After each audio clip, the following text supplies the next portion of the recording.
The door opened, and Master Yanagi walked into the room. He asked Momoko for some food and a first aid kit. Gengi and Yukito arrived at the door, and Gengi inquired if Ayaka had hurt himself again. While Gengi and Yukito enjoyed their food, Momoko tended to Ayaka's injured foot and reassured him that he would recover soon. Ayaka and Kurama started arguing about Ayaka's speed and underestimating Aramatamas. Momoko suggested they avoid arguing in front of Yukito. Gengi then explained to Yukito that they were just playing around, not fighting. Then we see Ayaka and Kurama were practicing their magic. Gengi questioned their practice, and Kurama explained that Master Unagi had served as the priest for the islands. Soon, it would be Kurama's turn to take on this role, so he needed to practice. Ayaka also advised Gengi to practice. However, Gengi mentioned he didn't need to practice since he was a secret weapon. Suddenly, Master Yanagi scolded Gengi, reminding him to be careful with his magic and not to skip training. Ayaka approached the master and inquired if it was possible for them to do the dragon pacifying ritual. The master responded negatively, prompting Ayaka to argue that they had completed numerous tasks and were capable. The master disagreed again, stating that pacifying the dragon was a challenging task, and they weren't prepared yet.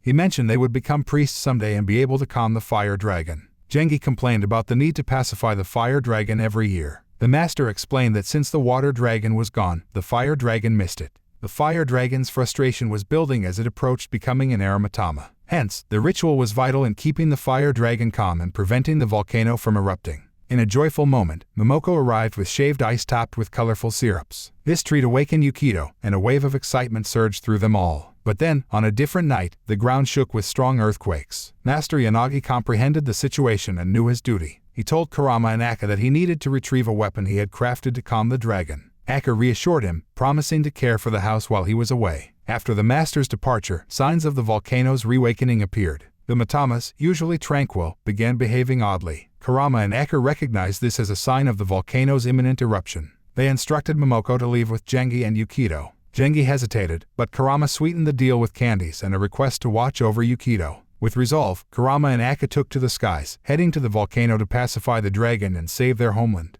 Despite their worries, they acted swiftly. They initiated a ritual, and it succeeded in taming the lava's course. Suddenly, an explosion shook the area, and the fire dragon emerged from the volcano. Unfazed, Kurama and Ayaka continued their magic. Kurama used his powers to reinforce the barrier restraining the dragon. Unexpectedly, Ayaka stumbled, yet even in pain, he urged Kurama to continue the ritual. Sadly, this brief disruption allowed the dragon to shatter the barrier and attack. Kurama shielded Ayaka, but both suffered injuries. Just when all seemed lost, Master Yanagi arrived, launching a powerful kick at the dragon. He apologized for his lateness, then wielded his weapon and cast a spell to ensnare the dragon. However, the damage was done, the dragon had broken free. To save everyone, Master Yanagi understood he needed to sacrifice himself. Ayaka protested, but the master's comforting touch conveyed his resolve. He instructed Kurama to take Ayaka and escape. Following this command, Kurama used his magic to vanish. As the master faced the dragon, their confrontation was a spectacle seen through the eyes of Gengi and Yukito. It resembled a colossal eruption. Meanwhile, Gengi, Yukito, Shotaro Amano, and Ibari were together on a boat, evacuating the island.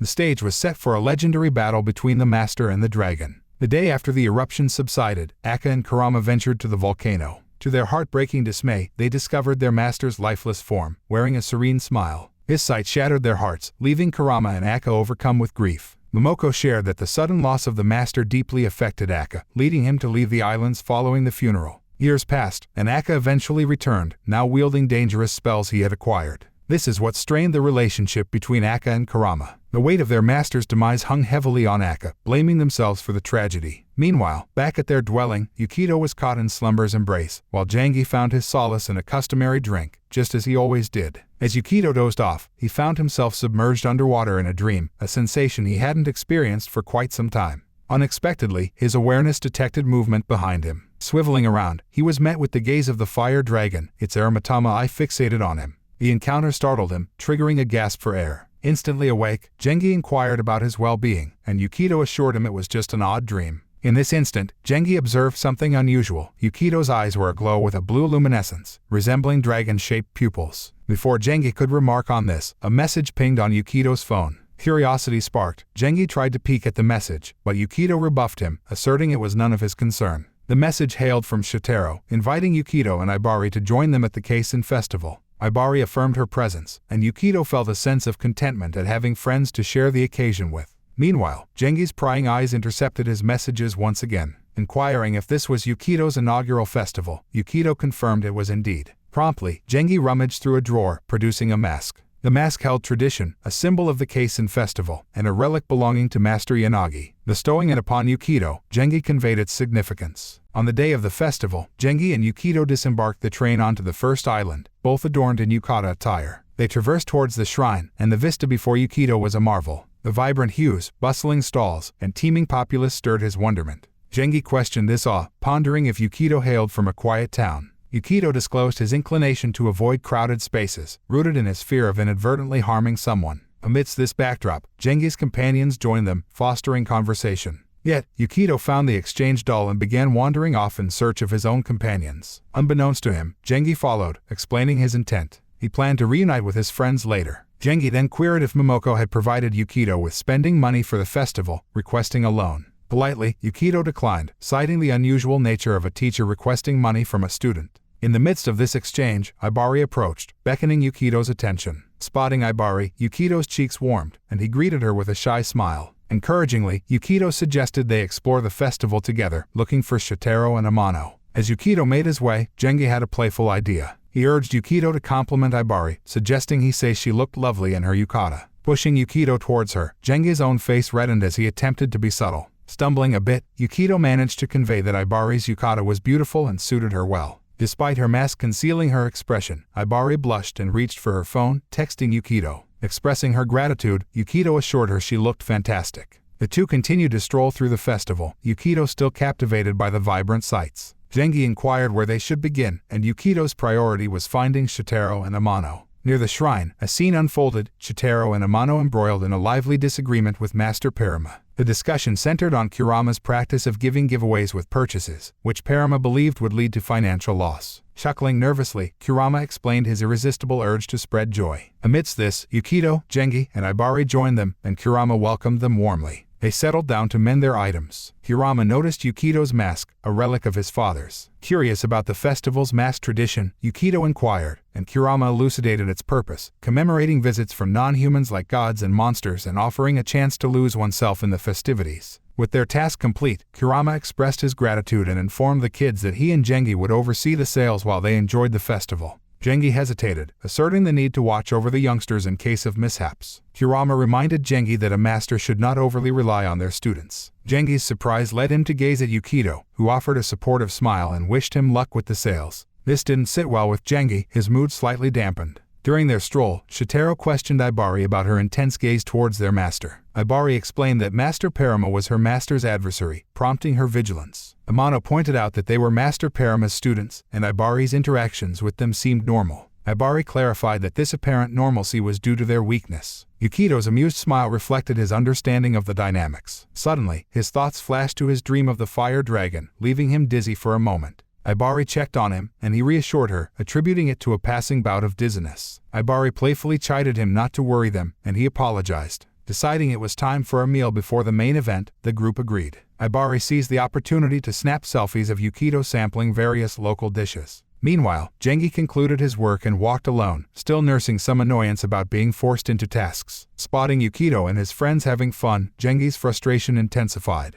Unfazed, he decided to piggyback off Yukito's plans but with a mischievous twist in mind. Gengi hatched a plan involving his water magic to drench Yukito. Just as he was about to initiate his prank, he caught sight of Yukito's joyful expression, a stark contrast to his own mood. Intrigued by Yukito's resilience, Gengi halted his prank and continued his solitary walk. The kids engaged in conversation, discussing their next endeavor. Suddenly, Ibari halted, displaying discomfort. Shotaro identified a blister forming due to her infrequent use of sandals. Despite the pain, Ibari insisted on continuing. Yukito, sensing his own fatigue, proposed a break. Just then, Momoko appeared, aiding Ibari with her blister. Grateful, Yukito thanked her. Momoko inquired about the festival, and Yukito enthusiastically conveyed his enjoyment. She remarked on how Yukito's demeanor reminded her of Master Yanagi, who had been known to smile during the festivities. Curious, Yukito gently urged her to share more about his father. Momoko agreed, promising to recount marvelous tales. As they resumed their stroll, Ibari's phone interrupted the rhythm. Answering, she subsequently handed it to Yukito. Curious about the caller, Yukito learned it was Ibari's boss, seeking to talk to him.